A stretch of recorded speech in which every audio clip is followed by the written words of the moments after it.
Bonjour à tous, bienvenue pour une nouvelle vidéo du cabinet Landau Associés. Voyons ensemble le fait que Dark Stores et Dark Kitchens sortent de l'ombre. En commandant par une application dédiée, les clients peuvent désormais, depuis plusieurs années, se faire livrer leurs courses, leurs repas à domicile, depuis des Dark Stores, c'est-à-dire des anciens magasins transformés, sans accueil du public, voire des repas livrés depuis des restaurants sans clients sur place. Donc non pas de la livraison depuis un restaurant, mais depuis des Dark Kitchens.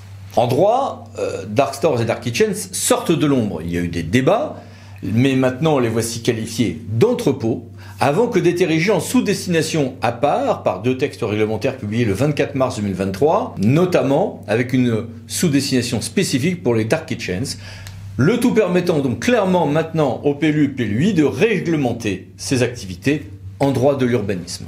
À la base, ces dark stores ont suscité un émoi chez une partie des acteurs locaux, notamment parce qu'on craint une perte d'activité sur des rez-de-chaussée, pose des problèmes parfois d'ailleurs de baux commerciaux et de déspécialisation pour les commerçants concernés et leurs bailleurs, et puis poser des problèmes de qualification juridique au regard de ce qu'on peut réglementer dans un document d'urbanisme. Et c'est ce point qui vient d'être réglé.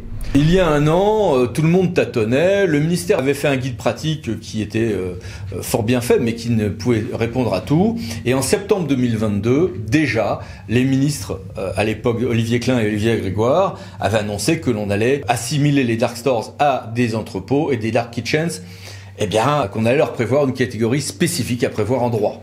C'est exactement ce qui a fini par arriver avec une décision du Conseil d'État du 23 mars 2023, nous disons que les dark stores relèvent bien de la catégorie des entrepôts parce que c'est juste des lieux de stockage et donc en l'espèce, par exemple, dans le cas du PLU parisien qui interdisait la transformation en entrepôt de locaux existants en rez-de-chaussée, elle pouvait exiger que ces dark stores aillent ailleurs que sur ces rez-de-chaussée.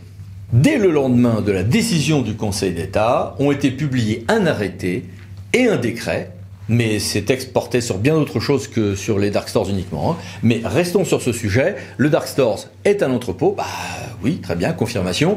Et les dark kitchens, comme annoncé dès septembre 2022, glissent vers une nouvelle catégorie à part. C'est le décret du 22 mars 2023 et l'arrêté du même jour. Voici ici les références avec des entrées en vigueur par étapes pour certains aspects. Donc, destination et sous-destination concernés peuvent être réglementés par les PLU ou les documents y tenant lieu, notamment les PLUI, le cas échéant, très bien, avec une nouvelle sous-destination cuisine dédiée à la vente en ligne, donc Dark Kitchens en bon français, le tout donc distinct des Dark Stores qui eux sont bien des entrepôts, et la sous-destination des entrepôts est redéfinie pour clairement qu'il n'y ait pas de doute sur ce point, tandis que donc la sous-destination cuisine dédiée à la vente en ligne recouvre les constructions destinées à la préparation des repas commandés par voie télématique qui sont soit livrés aux clients, soit récupérés sur place. Ce qui veut dire aussi que dans le cas de ces dark kitchens, il pourra y avoir parfois, pour éviter pour ces commerçants d'aller ailleurs, il pourra suffire parfois de faire une toute petite livraison sur place à destination du client final, avec commande sur place et non pas en ligne, pour que l'on puisse échapper à cette qualification, peut-être, sous réserve de ce que nous dira le juge, à avoir. Mais on a enfin donc quelque chose de clarifié, ce qui veut dire que pour les autorités en matière d'urbanisme, il va y avoir un toilettage à prévoir pour pouvoir mieux réglementer ces activités si cela correspond à un problème sur le territoire concerné. Voilà, à bientôt pour d'autres vidéos de cabinet Landau Associés. Pensez à vous abonner. Merci, au revoir.